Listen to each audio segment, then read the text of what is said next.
إيه دخل الwell being أو جودة الحياة بالاستدامة أو بإن أنا عارفة حياتي دلوقتي بس ما بأثّرش سلبًا على الحياة قدّام؟ لو هنتكلم كعلاقة صريحة، فأهداف الاستدامة يعني sustainability development goals هم 17 هدف تم وضعهم من الأمم المتحدة.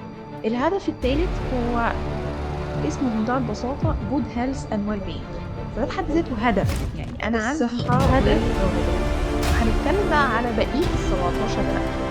زي بقية ال17 هدف هُم بيتكلموا عن طبعًا يعني معدل الفقر، التعليم، المساواة ما بين الجنسين، الgreen economy والsustainable cities، إن دي كلها حاجات في أهداف المستدامة، إنه إزاي إن أنا أضمن حياة كريمة أو استدامة على كوكب الأرض.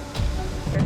طيب أنا كإنسان إزاي أنا هاركّز في الأهداف اللي هي يعني على مستوى كبير أوي كده macro level قبل ما أكون أنا نفسي كإنسان على طول الوقت أنا بانام. يعني مثلًا أنا مضغوط وعندي احتراق وظيفي وstress وأعراض اكتئاب، تقولي لي بس لو سمحت محتاج تركّز في البصمة الكربونية.